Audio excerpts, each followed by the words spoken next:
Bueno, buenas noches, profesor. Espero que esté bastante bien. Procedo el día de hoy con hacer la actividad 7 del video sobre rentas de capital inmobiliario, de capital inmobiliario, la ganancia sobre capital inmobiliario, los hechos generadores del impuesto sobre utilidades y el impuesto al salario. Y usted nos menciona también que pues indiquemos la diferencia entre gasto deducible y deducciones únicas. Inicio pidiendo una disculpa por enviar eso el día de hoy, lunes 10 de abril, que es cuando estoy haciendo este video de manera tardía. Yo sé que eso había que hacerlo para el día de ayer. Por diversos motivos no se pudo. No fue que me fui de vacaciones, realmente ojalá hubiera ido, pero no. Entonces, pero lo primero es que usted nos pide es que pongamos la fecha en que hacemos el video, entonces procedo con el mismo.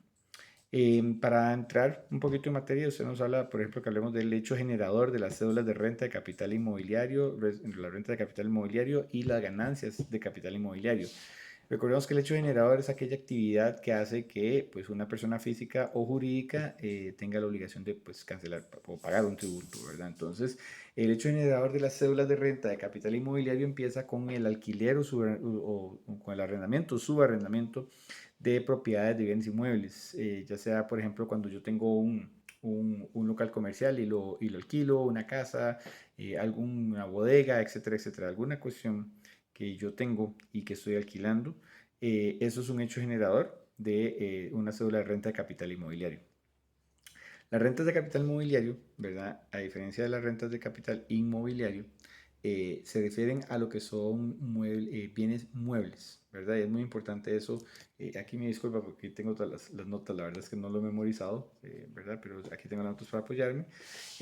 Las rentas de capital mobiliario, el hecho generador es la obtención de ingresos por la propiedad o cesión a terceros de bienes muebles, ¿verdad? Por ejemplo, intereses, dividendos o la cesión de derechos de propiedad intelectual. Cuando yo tengo ganancias sobre ese tipo de entradas, eso es un hecho generador del capital de rentas, perdón, de las rentas de capital mobiliario, ¿verdad? Entonces la diferencia entre rentas de capital inmobiliario y rentas de capital mobiliario es que las primeras son bienes inmuebles y las segundas son bienes muebles, ¿verdad? Muy importante tomar esa diferencia.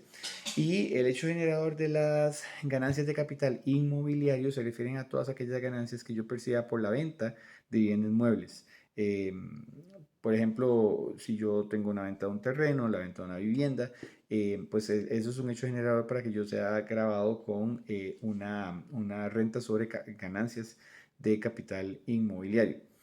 Muy importante también que cuando estamos hablando de las ganancias de capital inmobiliario, el precio se calcula restando del precio de venta al precio de adquisición más las mejoras que se han realizado durante el periodo de tenencia del bien. Cuando yo compro una propiedad y le hago ciertas mejoras, esa propiedad va a tener un valor mayor. Entonces es muy importante también eso, ¿verdad? No pago lo mismo cuando la compro que cuando la vendo. No necesariamente funciona de esa manera, pero la diferencia entonces es las cédulas de rentas de capital inmobiliario, ¿verdad? Arrendamiento eh, de bienes inmuebles. Las rentas de capital inmobiliario son cesiones o cesiones a terceros o tener propiedad de bienes muebles. Y lo que son las ganancias de capital van relacionadas con la venta de bienes inmuebles. Muy importante eso.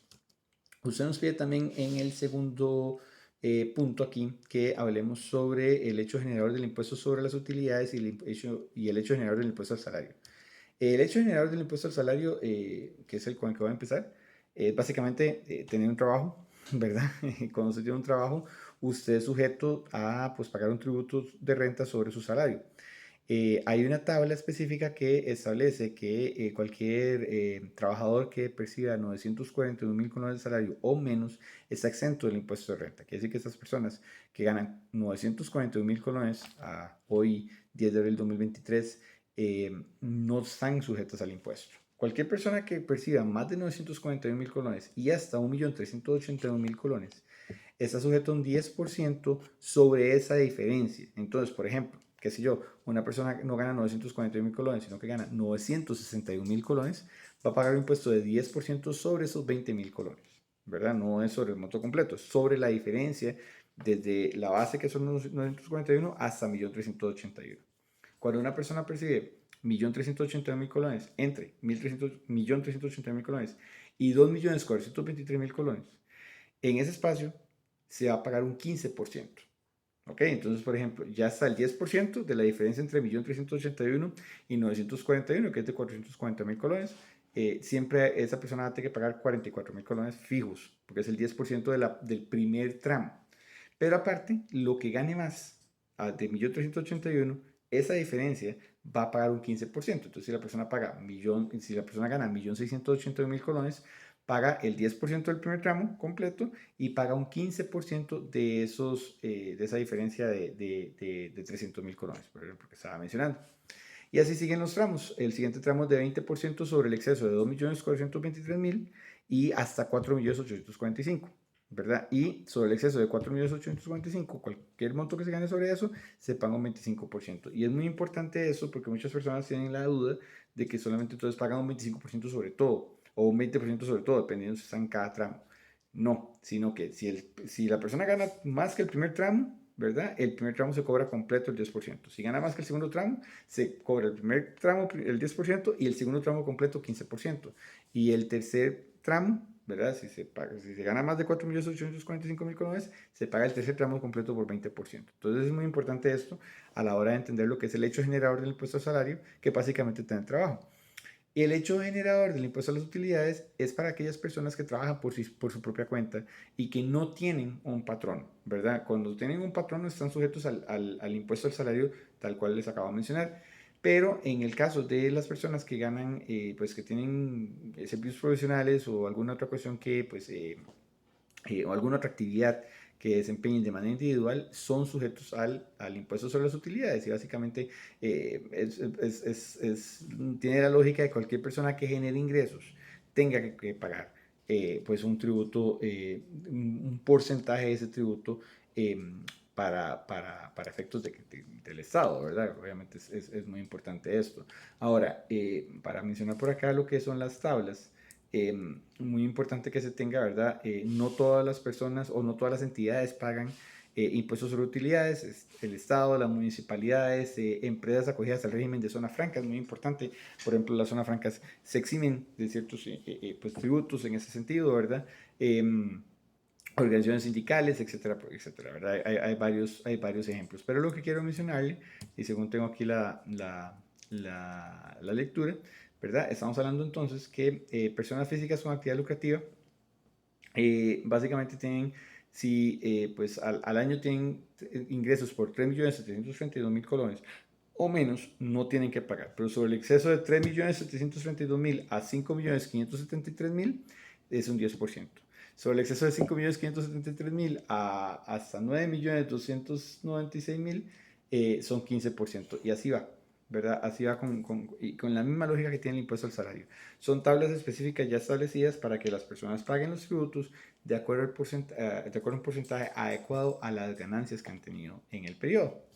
Y la tercera consulta, bueno, el tercer punto que usted nos menciona que expongamos por acá es indicar la diferencia entre un gasto deducible y las deducciones únicas. Aquí es muy importante mencionar, ¿verdad? Muchas veces se habla de los gastos deducibles como cualquier gasto que las personas sacan y es por eso que vemos, por ejemplo, las personas que van a una soda y piden factura, ¿verdad? Para poder reportarlo como un gasto de operación de sus actividades, qué sé yo, combustible, etcétera, etcétera.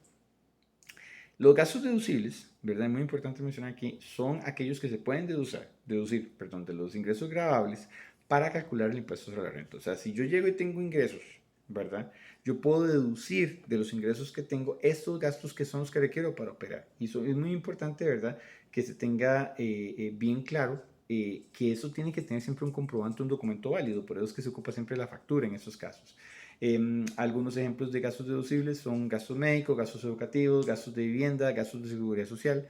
Son gastos que las personas pueden deducir. Entonces, a la hora de hacer el pago, ¿verdad? Ellos pueden decir, yo tuve tanta cantidad de ingresos, pero le deduzco estos gastos y tengo estos comprobantes que pues justifican esa deducción.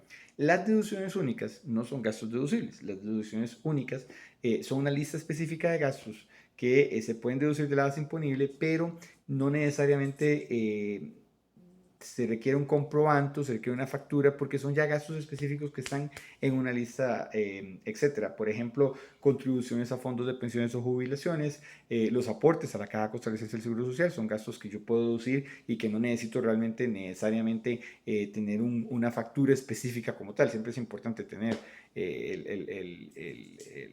¿verdad? El comprobante, pero ya son temas que están muy claros. Entonces, la principal diferencia que podemos mencionar entre gastos deducibles y deducciones es que las primeras, los gastos deducibles, son gastos relacionados con la generación de ingresos, ¿verdad? Y están sujetos a comprobantes de documentación, mientras que la segunda, o sea, las deducciones únicas, son deducciones establecidas por la ley y no requieren de documentación adicional. Eso sería el video por el día de hoy, profesor. Muchísimas gracias y que pase buenas noches.